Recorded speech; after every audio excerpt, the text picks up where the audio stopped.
Okay, this is day 6 of the distance learning packet math section. All right, again, we're starting off with the functions task, and this time we're asked to compare two people and their part-time jobs. All right, so the first person, Kelly, she works in an after-school program, and this is how much she makes. If she works 1.5 hours, she makes $12.60, and so on. Okay, Mariko has a job mowing lawns that pays $7 per hour. All right. So just thinking about this, thinking about what we typically do in math, even just thinking about this as a real world example, we want to know how much each person makes per hour, right? Because that's the only way to compare. We need unit rates. Okay, so we have Mariko's unit rate, $7 per hour. Okay, so that's fine, that's easy. Now Kelly, we have this table, and it doesn't have 1 hour on it. So can we use this information to figure out her hourly rate? So I'm looking at this thinking about, okay, I'm going to divide. Let's think about what we divide. So it's our slope, right? It's $7 per hour. So let's use that as a guide. Dollars per hour. Okay, so dollars is here, and then hours is here. All right, so then this would also be our y, and this is our x. Okay, remember I told you, if we have money, it's y. If we have time, it's x. So can we make a ratio and then divide? Okay, I'm looking at these thinking I don't want to divide by a decimal, so I want to choose this. So 33.6 over 4. So I need to divide 33.6 by 4. Okay, so 4 goes into 33 8 times. Don't forget your decimal. So that's 32. We have a 1 left over. Bring down that 6. And that goes in 4 times exactly. So $8.40. I'm going to just write that here. $8.40 per hour. All right, so right away, Kelly makes more money. So the next question is A, who would make more money for working 10 hours? Well, we already know that no matter what, Kelly makes more money. So it says explain or show your work. Okay, so it's more than just saying Kelly makes more money. So how do you know that? So all we have to do is take their hourly rate and multiply by 10. So let's use Kelly's first since we just figured it out. So this is for Kelly. Kelly would make, this is for 10 hours, makes 8.4 times 10, which is, so we just move the decimal, it's multiplying by 10 with the decimal, so $84 in 10 hours. I'm just kind of putting that math problem in the middle of a sentence. All right, and then Mariko makes 7 times 10, which is $70 in 10 hours.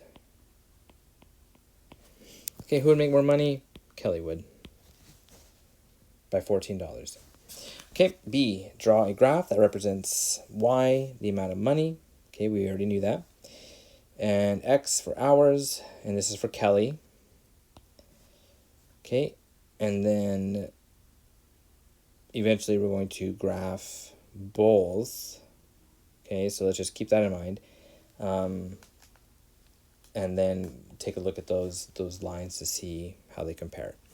Okay, so we need to make a graph. Let's think about our numbers. So for the x-axis, pretty small numbers, maybe up to 10. So let's take a look what we have. Again, I'm going to draw my axes with enough room so I can write some words and some numbers. What is this here? This is hours. This is X. Here's Y. And this is the money earned. Okay, money earned. Okay, on the horizontal axis, the x-axis, we just need up to 10. So I'm going to skip every 2 lines. So I'm going to go 1, 2, 3, 4, 5, 6, 7, 8, 9, 10. Okay, and then the money, what do we need here? Well, if we're going to go all the way to 10, we need at least 84. That takes care of what Kelly makes. I know we've done this on another day, and I believe we counted by 4s. Okay, so maybe we should do that. I'm just going to see if 2s were 2, 4, 6, 8, 10, 12, 14, 16, 18, 20, 22, 24, 26, 28, 30, 32, 34, 36, 38. Okay, so let's go by 4s. So 4, 8, 12, 16, 20, 24, 28, 32, 36, 40, 44, 48, 52, 56, 60, 64, 68, 72, 76, 80, 84, right? Is that all we needed? 84. Yep. So let's stop there. Again, I mean, I'm just like you. I just have a piece of graph paper. I'm not sure what numbers can fit. You just have to try it out, right? There's no way of knowing unless you're using the same graph paper over and over and over, and you know exactly how many boxes. It's fine. It's fine to like stop and think about it and plan it out before you start graphing. Okay, so I want to do green for Kelly. And she has, so just using the table here, so 1.5 comma 12.6, 1.5 comma 12.6, so that's about there. Okay, and then 2.5 comma 21, 2.5 comma 21. Again, we don't have exact numbers, so we're just going to do the best we can. And then 4 comma 33.6, 4 comma 33.6. So that's about there. And then we have our 10 hour at 84. So 10 comma 84. Be careful, just following the correct line there. And then if we draw a line,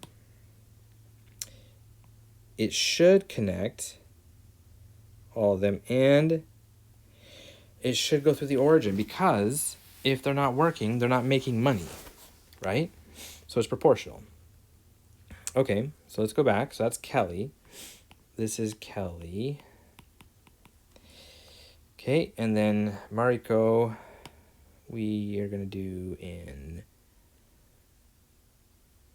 red. Okay. And let's see. We don't have a table. We don't have any points yet for her. Okay, all we have is $7 per hour. So I think I can use that. So every hour, so 1 comma 7. I don't really have 7. So can I do 2 comma 14? That's halfway between 12 and 16. Okay, so that's good. 4 comma 28. Right, just multiplying by 7. I'm just trying to think of the numbers I have so I can do it as accurately as possible. 8 times 7, 56.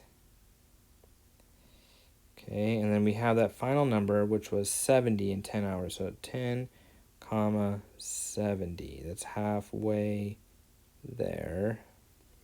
So let's see if that works out.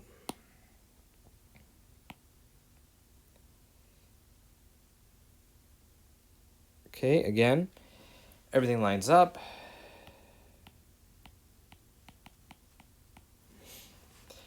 And it goes to the origin. Again, if we're not working, we're not making money. Okay, so we did that, right? So we graphed. That's all we have to do. Just graph it. Done. So this one, graphing hers, done. Part D. How can you see who makes more? Just by looking at the graphs. Okay, so remember, who makes more? This is a rate per hour. So slope, thinking about slope, which one has a higher slope or steeper slope? So Kelly Kelly's line is more vertical than Mariko's. So that one means she would make more money. So I'm going to say that, I'm just going to say Kelly's line is steeper. Doesn't look right. Maybe, is it 2 E's? Well, it's math. We're not spelling here. Kelly's line is steeper, or the slope is greater, so she makes more per hour. All these are talking about rate. Okay, slope, rate of change, money per hour. Okay, and that's it. I mean, your evidence is really shown on the graph. And again, just make sure the graph, it's labeled X and Y. We have the words, and then we have numbers. And that's it for that one. Okay, here's another rule of 4. This time we have the description. So we need to write an equation, table, graph, slope, y-intercept. So I'll help you with, again, equation and slope and y-intercept. All right, so it says, your parents rent a car for vacation. They pay $100 deposit and $50 a day.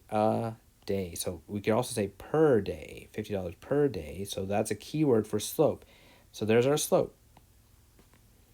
How much will they pay after 5 days? So I'm going to actually answer this question in this section here. Okay, so then this $100 deposit, what does that mean? So how many times do we pay that deposit? Think about that. Is it a one-time charge, or is it over and over and over? If it was over and over, then it would be included with the slope, but a deposit is a one-time charge, so the initial value is the y-intercept, which is the $100, the deposit. Okay, so with this, we can write an equation. Again, y equals mx plus b, y equals m, our slope, which is 50, x plus the deposit, or $100. Okay, and then I'm going to use this equation to figure out how much they pay for 5 days. So 5 days. All right, I have 2 variables in my equation. Which am I going to substitute the 5 in for? So days is a unit of time. And remember, when we have time, that's going to be the x value. So I'm going to put that in instead of x. So y, and y would be money in this case. So just think about your table. We have x and y. X is days, and then y is the cost. So I'm giving you that. Okay, and for our answer, we have y equals, and then 50 times, instead of x, I'm going to put 5. So it's 5 days, and then plus 100. So these kind of problems, if you were just given this statement in the question on a test, and it doesn't say make a rule of 4, it doesn't say write an equation, it doesn't say any of that, okay, you can use any method to solve it. So just think about what this is asking. So 5 days, it's $50 a day. 5 days, you just add all those 50s up, 5 of them. Okay, what do you get? You get $250, then you have to add that deposit, so it's $350. Okay, so that's what we should get. All right, let's see. 50 times 5. 5 times 5 is 25. Then we have a 0 plus 100. So y equals $350, and that's for 5 days of rental. Okay, and again, I'm going to leave the rest up to you. Okay. Constructing functions. There's graph paper if we need it. And basically, we're just writing an equation. Okay, so number 1. When Charlotte planted her tomato plant, it grew 3 inches in 1 week. After 5 weeks, the tomato plant was 23 inches tall. Assume the relationship is linear. Find and interpret the rate of change and the initial value. So we have to find them and interpret. So interpret just means what does it mean? So I'm just going to interpret first. So the slope is the amount the plant grows each week. That's our rate of change. Okay? And then the initial value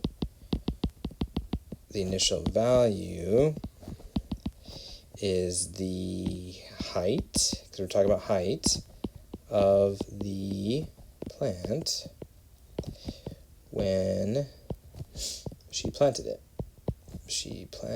So we don't know if she planted a seed or she went to the store and bought a young plant and then planted that. So that's the question. We can't assume that it was 0, right? It's easy to think that, but we don't know. I don't really need a graph to do this. I'm just going to make a little table, see if we can figure everything out from there. Let's see. So we have time, okay, inches per week. So this is inches. So you use this, inches per week. Change in y over change in x is our slope. So inches per week. Okay, so this is weeks. This is inches. After 5 weeks, the tomato plant was 23 inches tall. And we already know the slope, 3 inches. So it's going for every, I'm just going to go backwards, 4, 3, 2, 1. Remember, we need 0 for the starting amount. So let me just go ahead and move this down a bit, just to make more room. Put the 5 here, 5 and 23. That's all we know. But we also know that each week it grows 3 inches. So we're really looking for this value. We know 0, and we want to know what goes here, okay? So that's what we're trying to find. So we're going to use our pattern, and we're going to go backwards. So week 4, it was 20 inches, and we're going to keep subtracting 3 to go back in time. So that's 17, 14, 11, and 8. So it was not grown from seed. Okay, so the slope is 3, and then y-intercept, or the initial value, is 8. 8 inches. 3 inches per week. Okay, we were given that. All we have to do is find the y-intercept. So we're just using the slope to go back and find the y-intercept. All right, number 2. The total cost of renting a vacation home includes a deposit and a daily rental fee of $125. Okay, so a daily rental fee, daily, every day, per day, of $125. So the slope is $125 per day. Okay, I already know we're going to do the same thing. And then, we have an amount, 5 days, praise, I don't think so, pays. Wow. That's interesting, right? Another human error. So doesn't play, but pays $700. And we are told it's linear. So that's the only way we can do this. If it's linear, we know the slope is constant. Okay, so another table. Dollars and days. So day 5 is 700. So we need 4, 3, 2, 1, 0. And the slope is 125 per day. So really, what I'm really thinking about is we normally go down, right? So where do we come from to end up at 700 if we added 125? So that's what we need to figure out. So we're basically just going backwards, so we can just subtract instead. So 700 minus 125, that's 575. And then we subtract again 125, so that would be what?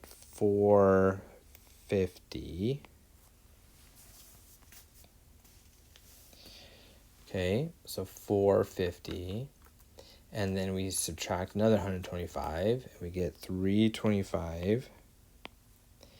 And then 200. And then 75. So $75 must be the deposit that we had to pay. Right, that's the y-intercept. Y-intercept is $75. So I'm going to let you write the sentences. So I would write the slope is the daily rental fee of $125. You don't even have to put the amount, but just the slope is the daily rental fee, and the y-intercept is the deposit. So this is the y-intercept. Daily rental fee is the slope. So that's what it means. Okay, number 3. In order to enter the state fair, there's an admission cost. All right, each game is $3. So we've done this in class before. A fee to get into the fair, and then per game you have to pay some money. So we have an initial value, which is that admission cost, and then the rate of change would be the cost per game. So there's your answer. So the rate of change is the cost per game, so you're going to write that out here. And the initial value is the admission cost. Okay, so now let's find the numbers. So I'll help you find the numbers. Cost, and then we're talking about cost per game, right? So games. We don't know the initial, the starting. So I'm going to go 0, and we're given 4 games. Okay, so 1, 2, 3, 4 games is $20 total. And then each game is $3. So again, we're just going to go backwards, subtracting 3 each time. So this would be 17, 14, 11, and 8. Okay, so the slope is $3 per game, and the y-intercept is $8, which is the admission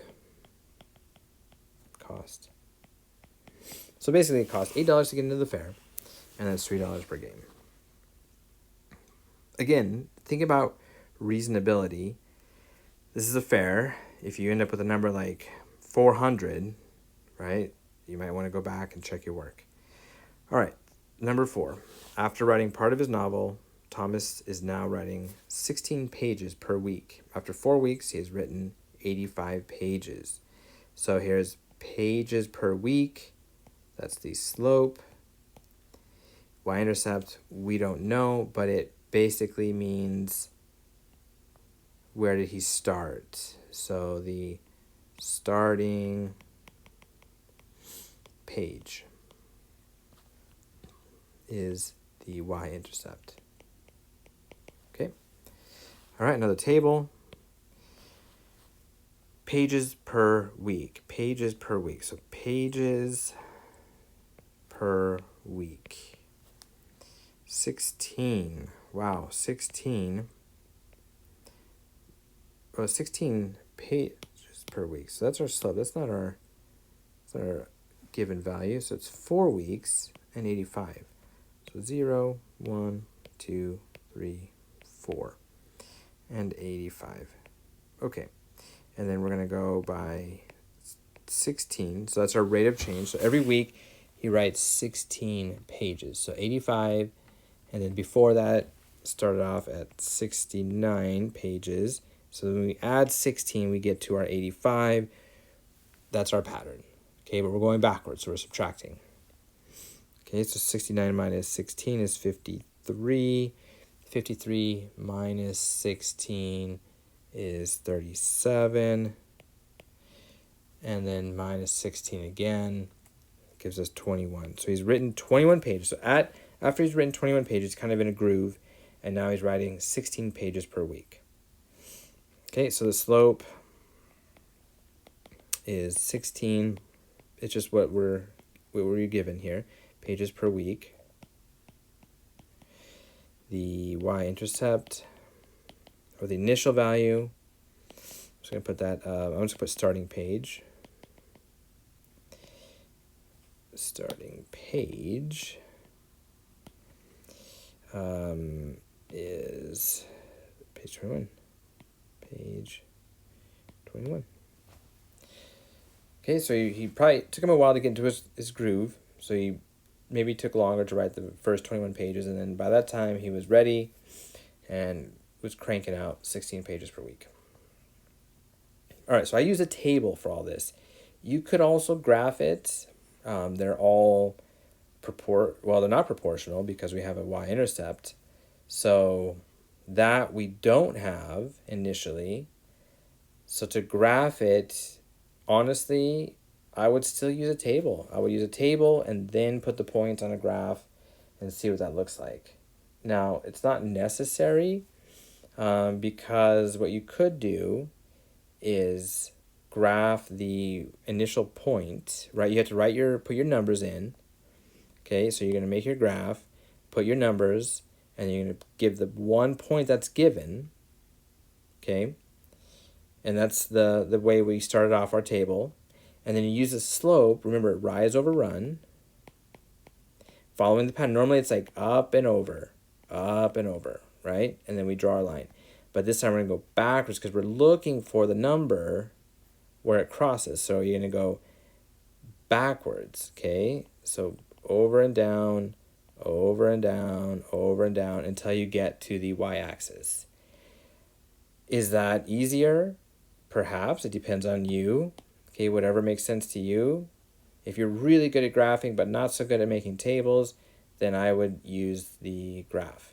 Personally, I think a table is enough.